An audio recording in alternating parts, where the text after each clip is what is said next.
Thank you to Jennifer Burnett and our incredible Mile High Band. We honor you wherever you are dancing this morning. If you're outside, you have to have a mask on and keep 6 feet apart, but we can still feel and dance to the music. So it's so good to be together in virtual sanctuary today. If any lessons have come from this COVID crisis for all of us, even though we miss being in the sanctuary, it's that sanctuary is wherever we are, that you can declare a space of sanctuary all around you, and you yourself are a sanctuary. We are in a space within ourselves to remember our inner light, to remember our sacred truths, not just about us, but the ones that we love and all of humanity. So we're so grateful to be in service today, so grateful for the music, so grateful for you. And we want to begin our service today by lighting our memorial candle for a very special Mile Higher. Kathleen Lenover made her transition surprisingly this week. She was someone with a spirit of such enthusiasm, depth, and love, a friend of so many here. She served on our board of trustees as a practitioner, and she had an incredible ministry. And so even in a deep sense of loss for so many of us today, one of the things that was always true about Kathleen is that her spirit was so large that it couldn't just be contained in her beautiful form. And so as we light this candle today, let us honor all of those great qualities that she brought to life: her enthusiasm, her grace, her tenacity, her humor, and her incredible love.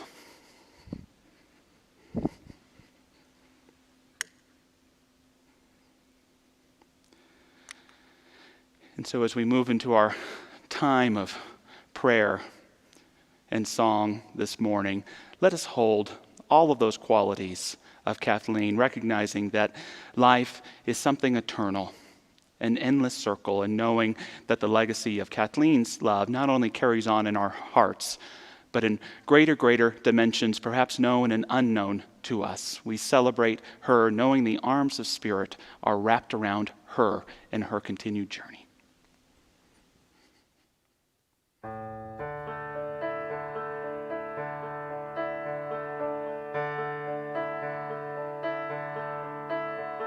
Surely the presence of God is in this place. I can feel the mighty power and the grace. I can hear the brush of angel wings. I see glory on each face. Surely the presence of God is in this place.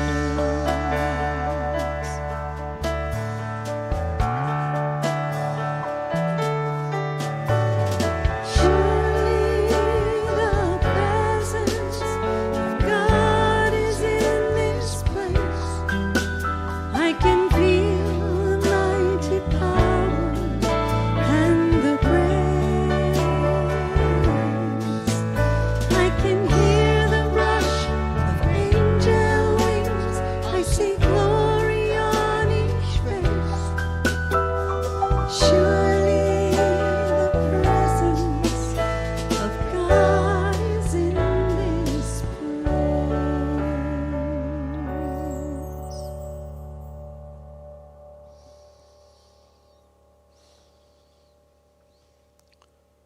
So I stand on this moment with a certainty that we live, move, and have our being in God, the one source, the infinite, that which is truly beyond intellectual understanding and comprehension, and yet serves as the very foundation and essence of all that is.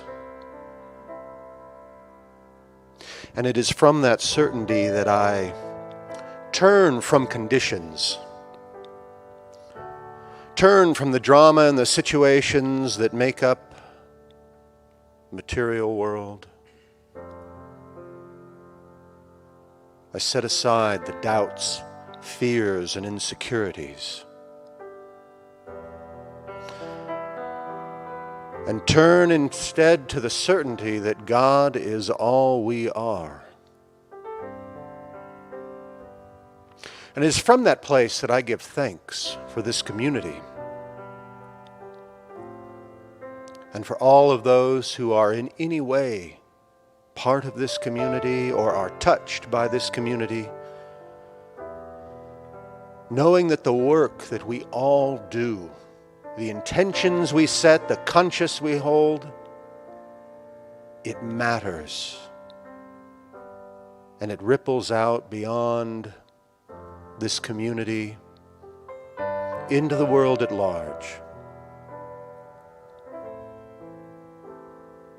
I say a prayer of gratitude for all of those who are dealing with the various wildfires in Colorado and elsewhere, knowing that they are fully resourced, they are safe, they are protected, and giving thanks for their great service, knowing that all of those who are in any way impacted likewise find safety and security. And I speak this word knowing that our world leaders, all of those who make decisions for others, do so from a grounding of high consciousness, a place of being guided with wisdom and compassion. I do affirm that we are held within the loving arms of the Beloved. And for this I give great thanks. And so I release this word into the law, knowing that the law is always working, knowing that nothing stands in the way of the law ever. So having released this word, I know that it is done. And so it is.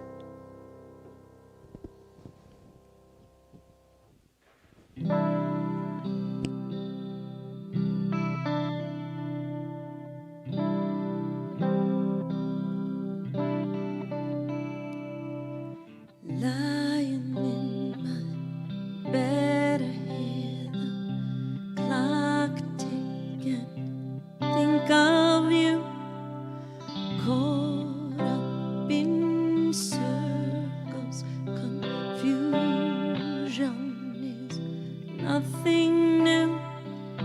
Flashback, warm nights, almost left behind. Suitcase of memories. Time after, sometimes you picture me. I'm walking too far ahead. You're calling to me. I can't hear what you said. Then you say, go slow. I fall behind. The second hand unwinds. If you're lost, you can look and you will find me. Time after time. If you fall, I will catch you. I'll be waiting. Time after time. If you're lost, you can look and you will find me. Time after time. If you fall, I will catch you. I'll be waiting. Time after time.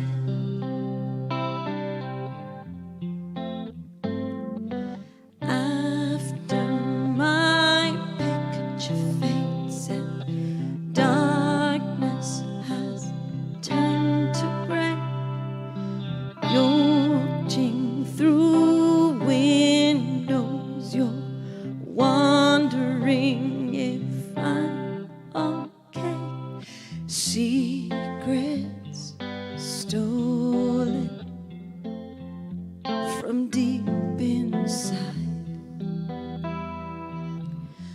The drum beats out of time. If you're lost, you can look and you will find me. Time after time. If you fall, I will catch you. I'll be waiting. Time after time. If you're lost, you can look and you will find me. Time after time. If you fall, I will catch you. I will be waiting. Time after time. Time after time. Time after time. Time after.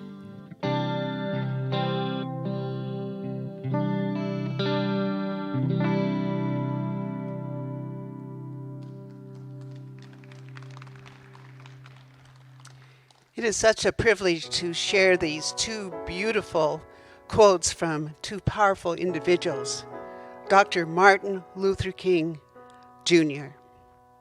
The choice is not between violence and nonviolence, but between nonviolence and non-existence. And Eleanor Roosevelt, such a strong woman, she wrote, "One's philosophy is not best expressed in words. It is expressed in the choices one makes."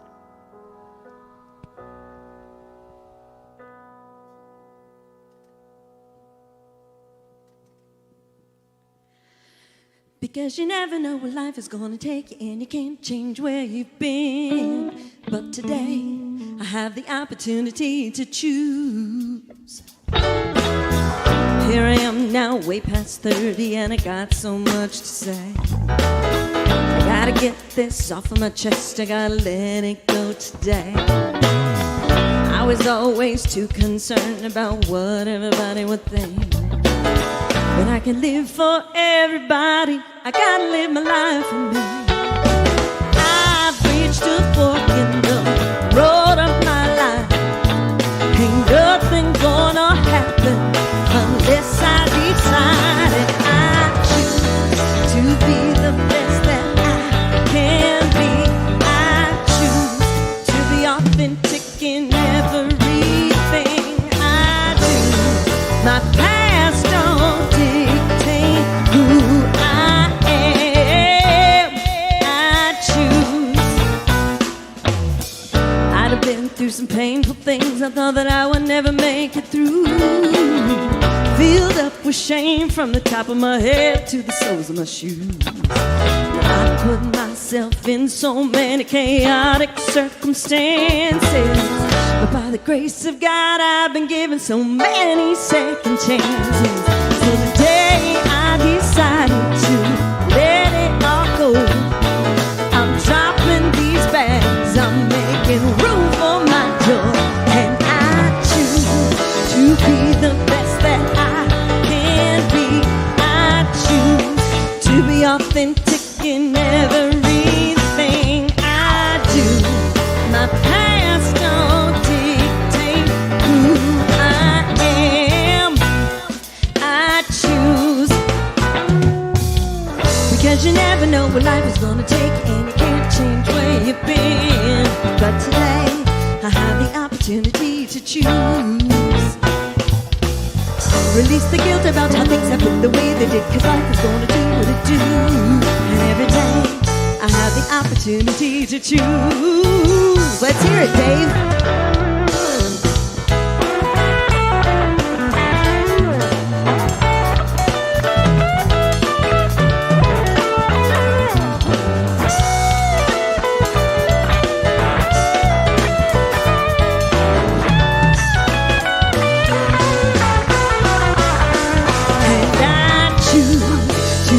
The best that I can be.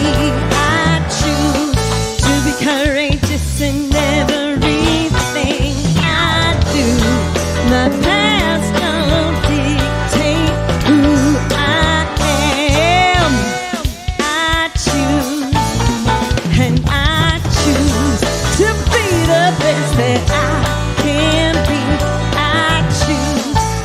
be authentic in everything I am. The past don't dictate who I am. I choose. Jennifer Burnett, David DeMichaelis on guitar. Thank you for being with us. Bijou Barbosa on bass. The incredible Rob Lowe on piano. And there is Mike Marlier on drums. So good to see you all. So good to have you with us. So good to see you. And I know I may seem like someone who doesn't see you, but I want you to know that I see you. And I know that I see you because I see a child of God. I see an expression of the infinite. I see someone worthy of love and with that great creative gift to give love. So wherever you are, I want you to know that I love you, we love you, and through love, we continue to uplift and improve not only our own lives, but the lives of those around us. So I'd like to invite you this morning to think about the biggest choices that you've made in your life. I think about my choice to move to Colorado from California. I think about the choice to get married to my incredible wife, the choice to be a dad. I think of the choice that I made in my teenage years to pursue practitioner training in my early 20s to become a minister. And it may be that for many of you today, there may be a big choice that's in front of you that may be challenging for you. And what I'd like to invite you to consider today is that your spirit has already made the choice. You've simply yet to acknowledge it. There's a scene in the HBO show called Boardwalk Empire, and it's about the rise of the mob in the early 1920s during Prohibition times. And Nookie Thompson is talking to Arnold Ralston on the phone, and he has this big decision to make. And it'd be a more spiritual story if the decision wasn't whether or not to whack somebody, but that's the story. And Ralston says to Nookie, flip a coin in the air, and when it's in the air, you'll know what side you want it to land on. It's an interesting thing to consider this notion that our spirit has already made the choice, but we just need to acknowledge it. A few reasons to share with you why that is. The first is that for many of us, our opportunities may seem like they come out of the blue, but for me, they're really the result of sometimes a countless number of choices. When I think about Dr. Roger calling me and inviting me to come to Colorado, that was certainly a surprise. But when I look back with more of a panoramic view, I can see all of the countless numbers of choices that I made to hopefully be a good minister. And that this idea that demonstration of Dr. Roger calling me was simply the organic byproduct of all of those choices that I've made and all the hard work that I've done.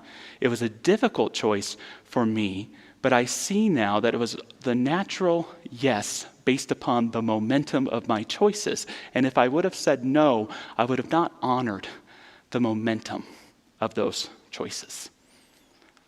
Another thing to consider is that we human beings were creatures of yes.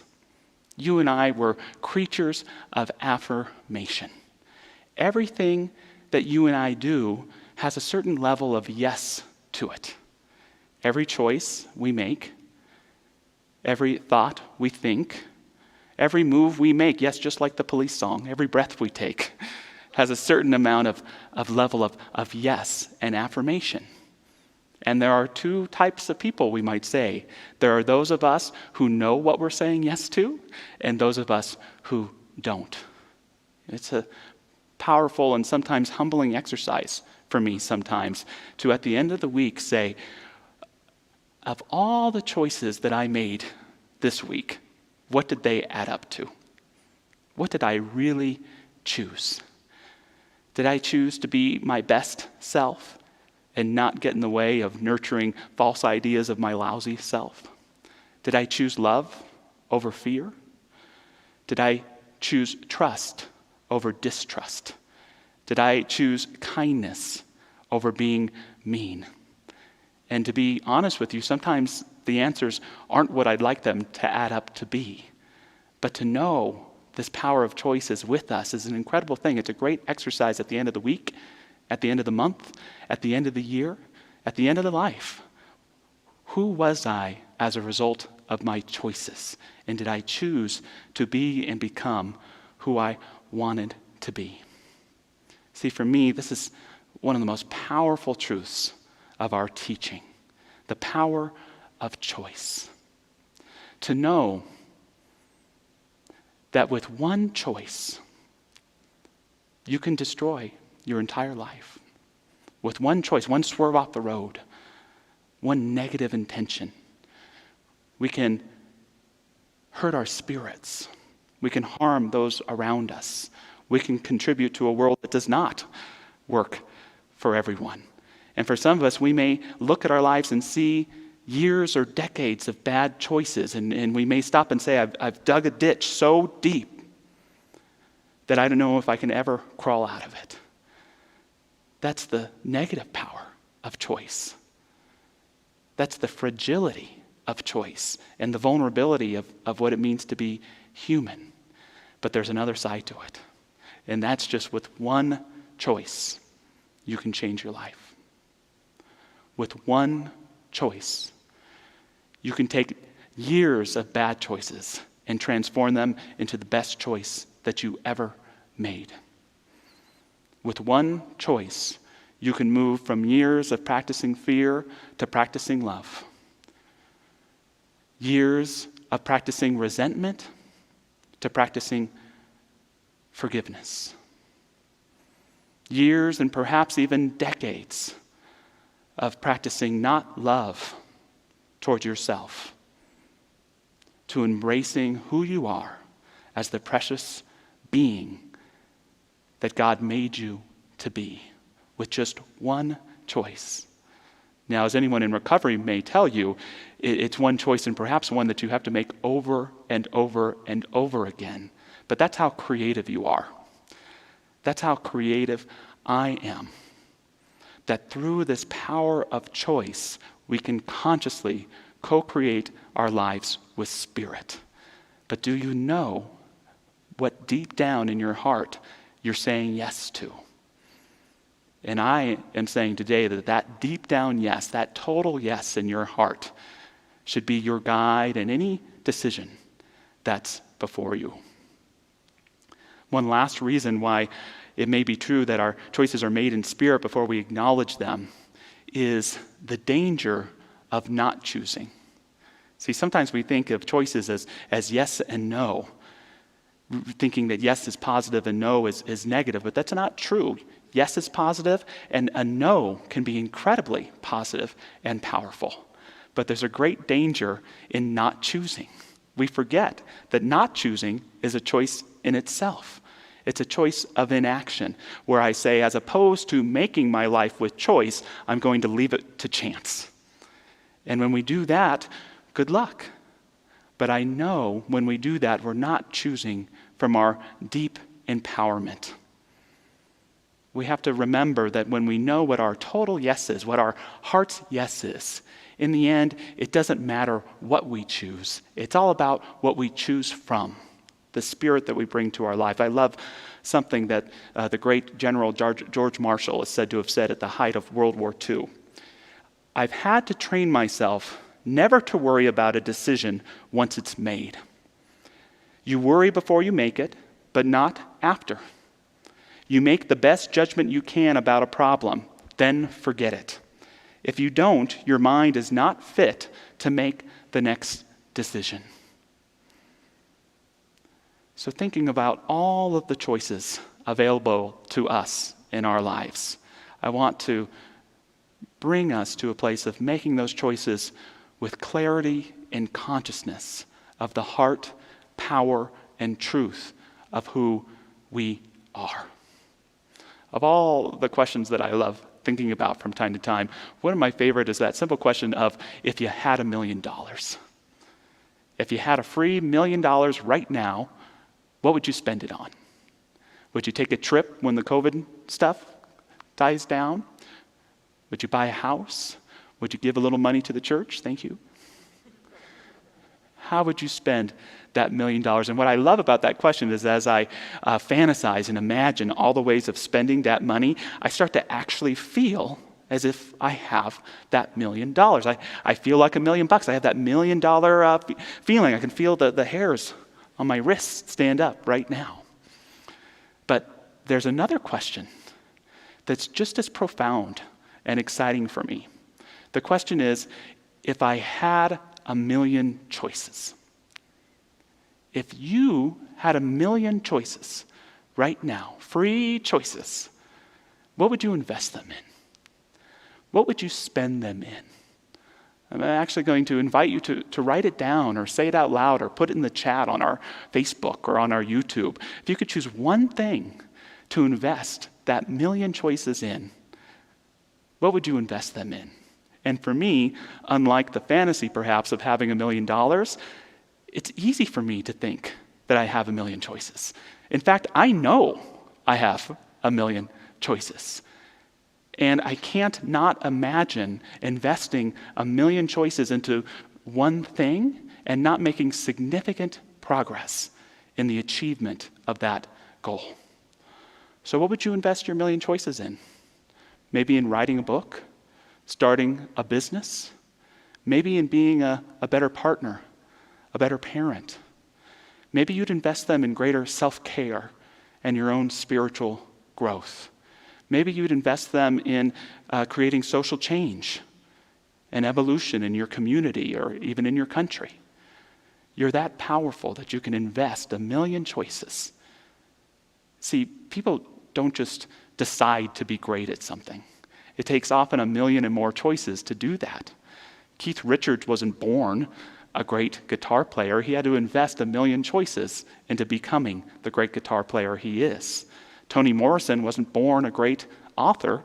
She had to invest 1 million choices into becoming a good writer. LeBron James wasn't born a great basketball player. He had to invest 1 million and more choices into becoming great. And I know that each of us can look back on our lives and think of something that we've invested 1 million choices in. And hopefully unencumbered, not getting in our way with negative choices along the way to make us good, to make us great at something. Well, today is an opportunity to choose something new, to make 1 million choices for a better you and a better life. And I just want to share with you 3 strategies today in which to accomplish that. The first is to remember that little things make big things happen. Little things make big things happen. I always remember going out with a friend of mine and his fiance, now his wife, and we went back to his place, and they both immediately emptied the change out of their pockets into a jack-o'-lantern. And I was like, what is that about? And they say, well, we're saving up for our big European vacation. And I thought, how cool is that? And it applies to choice in this sense that we often think that it's all about the Benjamins, that it's all about the big choices that we make. But sometimes the most important things we do in life are all about the nickels and dimes. It's all about the small, consistent choices that we make that can sometimes produce the biggest opportunities and the biggest results in our lives. So when approaching what we want to accomplish, don't just choose to be great. Don't just choose to be wonderful at something. Don't just choose to find the right partner in your life. Make all of those little choices that help you to become those things. This little phrase, little things make big things happen, is a quote from John Wooden, who is perhaps the most accomplished coach in all sports. He led UCLA basketball men's team to several championships and even undefeated seasons. And a lot of it was because he had the help of players like Bill Walton and Kareem Abdul-Jabbar, but he also had this philosophy. And when new students would come in, they'd often be thinking about, oh, coach is going to talk about winning the big game, making the big shot, winning the championship. And they were appalled when Wooden would talk at that first practice the whole time about the importance of good footwear, good socks, good shoes, and you have to tie them well. Too many people, he says, when they buy shoes, they buy them a little too big, thinking they'll grow into them. You can't do that as a basketball player. They've got to fit just perfect. You've got to tie your shoes just right. You've got to fold your socks up just in the right way. If you don't, you might fall, you might slip, you miss practice. If you miss practice, I'm going to get a little annoyed. See, for Wooden, the big games didn't matter. It was all about the practice. The lesson, when we practice and take care of the little things, the big things take care of themselves. The baskets get made. The championships get won. Choose those little things in your life to become the person you more want to be. And watch as success and well-being and love become the natural byproduct of those choices that you make. Point number 2 to share with you. There is nothing you can't accomplish if you are willing to become who you need to be to achieve it. There is nothing you can't accomplish or if you are willing to become who you need to be to achieve it. It's an interesting thing to think about what we want in our lives, but then to ask ourselves, am I who I need to be to receive it, to accept it? It's one thing to say, I'm ready to meet Mr. Right. But if you're not ready to make the choices to be Miss Right or Mr. Right to meet that person, then they're going to pass you by. It's easy to choose to want to make your world a better place. But if you're not willing to become the person who's called to be a presence for that healing, that uplifting, that equality, then you're going to miss out. We have to remember that sometimes it's not what am I called to do, but who am I called to become that brings forth the greatest opportunities in our lives.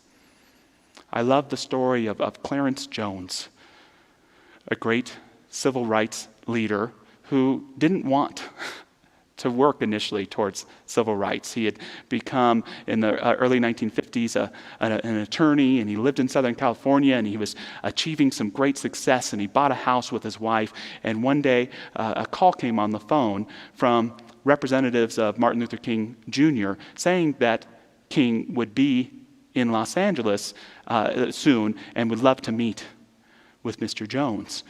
And Clarence's wife was so excited and set up the house, and so great to have Martin Luther King going. He was just building prominence, beginning the Montgomery bus boycott in Alabama. And Dr. King met Mr. Jones, and they spoke for a while, and Dr. King asked him to come and join his cause. We needed young black leaders to come and help us create greater justice and bring about greater freedom in Montgomery, Alabama. And Jones, like many of us who might live in a great place in Southern California, being invited to move to Montgomery, Alabama, said, no, thank you. I'm doing fine where I am and wish you well. Dr. King thanked him and left, and when Mr. Jones told his wife the story, she was furious with him. But just then the phone rang, and it just happened that it was Dr. King's people again, and they said, Dr. King forgot to invite you both to a Sunday message he's giving this weekend. And so Clarence's wife said to him, you may not be going to Montgomery, Alabama, but you're going to church this Sunday. And so they went, and Jones recalls there were seats saved for them right in the front row. And Dr. King got up that day, and he said, the purpose of today's sermon is to talk about the importance of young black leaders doing the work to help free their less fortunate brothers and sisters in the South. And Jones shared that it wasn't what Dr. King talked about that day, but it was his presence. It was who he is that shone so brightly and touched his heart so profoundly that at the end of the service, he went up to Mr. King and said, when would you like me to move to Montgomery, Alabama? And Jones would become the chief writer for the I Have a Dream speech that King would deliver just a few years later. It's not always what we're called to do It's who we're called to become. Who are you being called to become more of in your life? A greater presence for peace, a greater presence for inspiration, a better father, a better mom, a better child, just a better human being. Know that all the opportunities around you, your spirit already knows them. Say yes with the courage to know who you are. I love how Oriah, Mountain Dreamer, put it. She said, what if the question is not, why am I so infrequently the person I really want to be, but why do I so infrequently want to be the person I really am? We must be who we are and know that there's no more creative power in this universe than saying yes to cultivating your spirit, your own divine qualities, and not shying away from bringing them to life.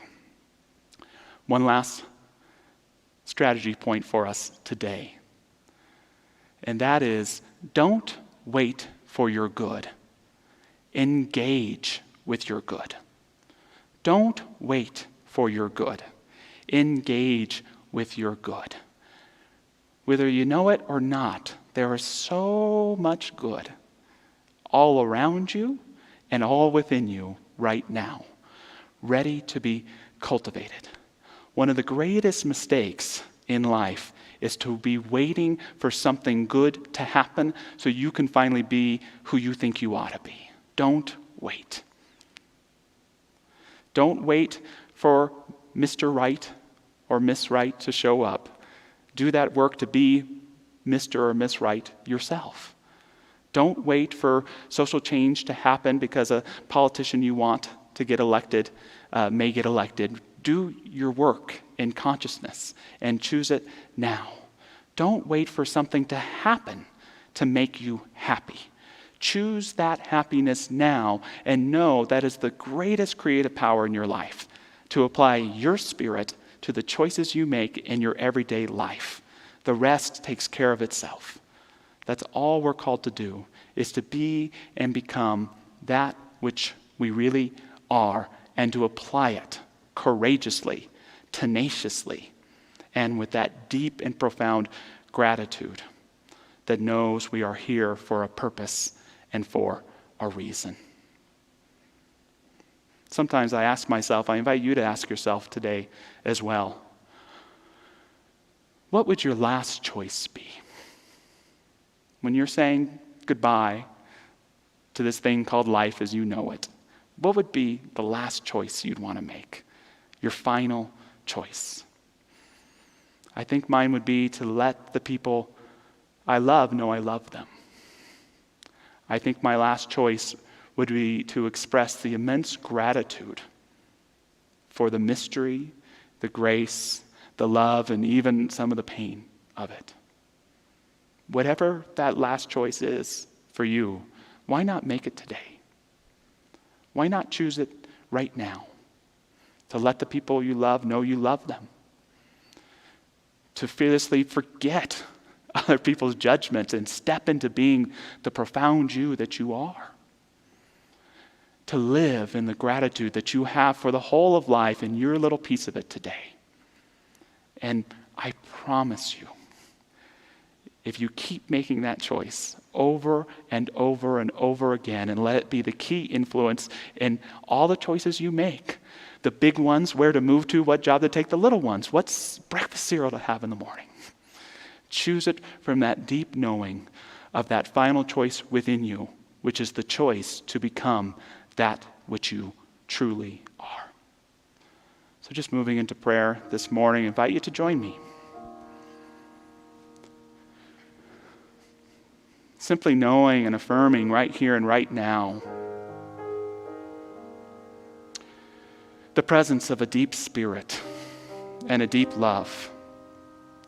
The deep longing of life itself impregnated in each one of us to come to life, to come to being, to become through the choices that each of us is called to make, to co-create our lives together with divine spirit.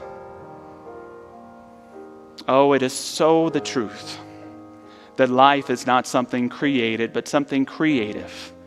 That each of us are not created beings, we are creative beings.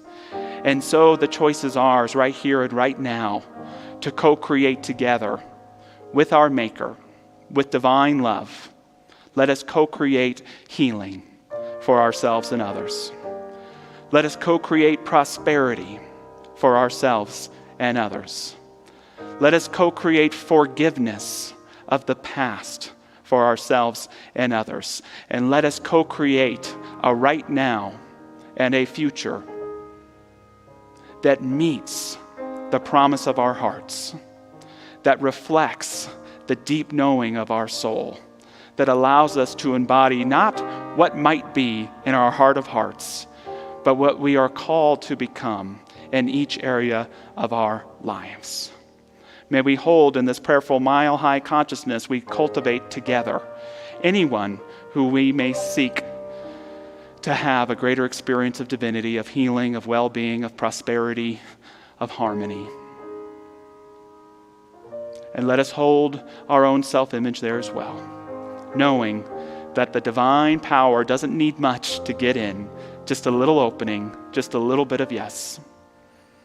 Giving thanks for this healing, I again just call to mind the incredible heart of Kathleen Lenover, surrounding those who are grieving this morning at the news of her passing, but knowing that each of us who grieves as well holds an immense gratitude for her spirit, her love, and the gift that she was in our lives. Honoring all of those gifts that so many have given each of us, may we use them, practice them, and appreciate them. And so it is. Amen.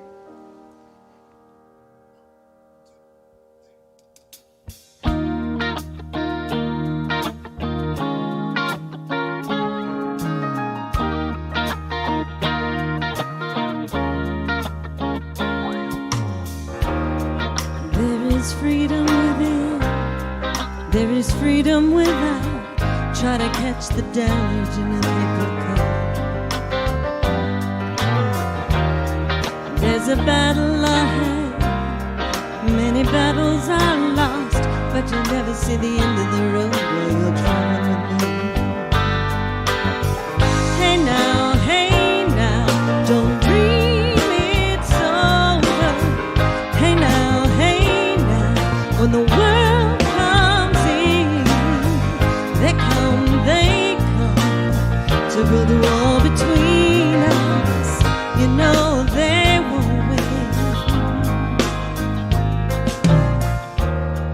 Now I'm towing my car, there's a hole in the roof. My possessions are causing me suspicion, but there's no proof. In the paper today tells of war and of waste, but you turn right over to the TV page. Hey now, don't dream it's over.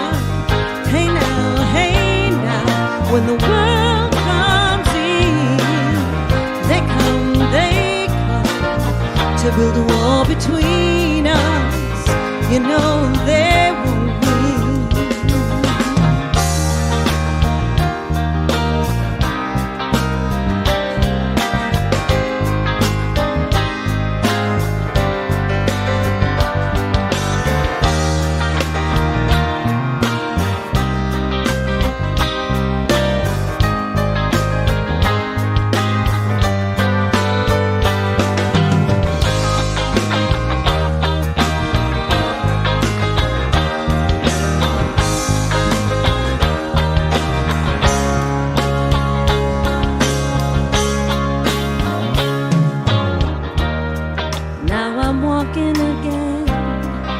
The beat of a drum, and I'm counting the steps to the door of your way.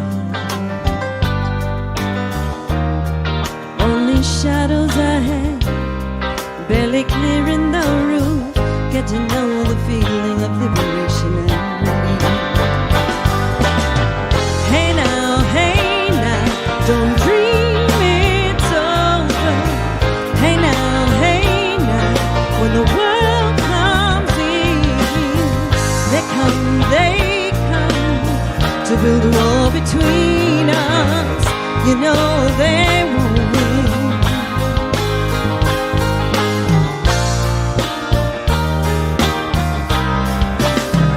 Hey now, hey now. Ooh. Hey now, hey now. Hey now, hey now. Ooh. Hey now, hey now.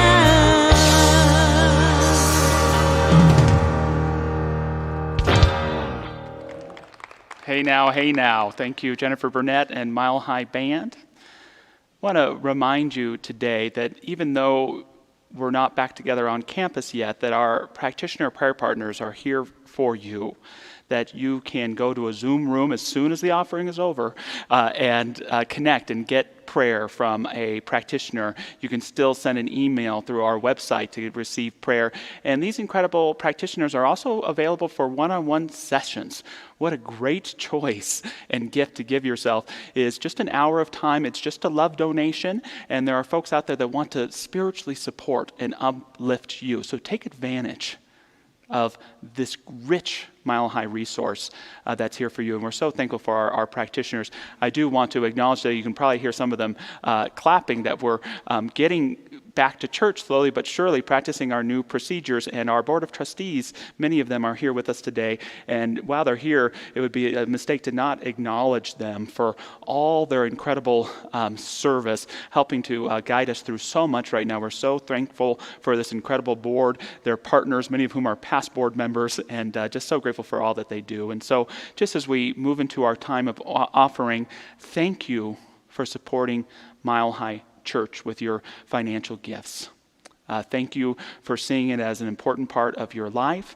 Thank you for making that investment, whatever you can, in it, because I know that as we continue to invest in the spiritual community, that the return is wide and immense in so many wonderful ways. So thanks for your ongoing contributions to Mile High Church. You can text, you can send a check, you can go online, all sorts of different ways. Thank you very much for that. And so with that, just invite you to take your gift and to bless it.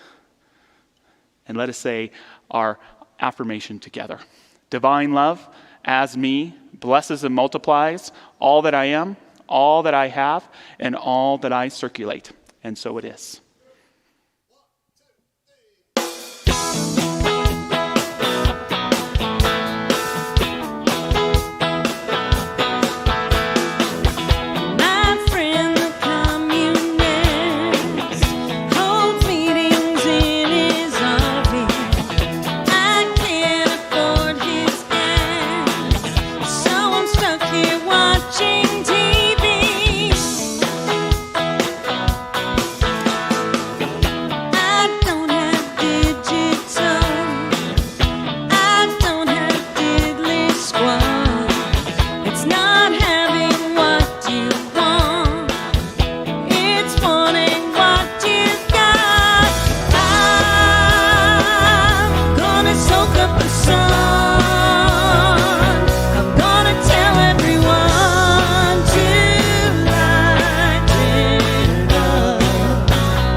thank you, Jennifer Burnett, for the incredible music today. And as we prepare to conclude our service, I have just a couple reminders. We have our a meeting today at 11:15, and you can find all this on the Mile High website for any of you who want to become a practitioner. It's going to be a little orientation. It's going to be great. And then we also at 11:30 information about becoming a new member of Mile High Church. And we welcome anyone who has been called to investigate and to step forward as a new member. And then on the 29th of this month, our very own Reverend Masando is having an incredible workshop. And that workshop is spiritual engagement in challenging times. You don't want to miss it. It's an all-day workshop. It's on love offering. And by the way, this coming Wednesday night, Reverend Masando is going to be our speaker. So you don't want to miss that. So I want to invite us all into a closing prayer right now. Just giving thanks for this day. Giving thanks for the music that tunes our hearts and for the fullness of the message that has filled it. And as we move forward with that grace, knowing that grace, the clarity of spirit heals us, restores us, gives us exactly what is needed. So let's go forth, making the choice for peace, assurance, gratitude, and incredible love. I declare this into being, and so it is. Amen.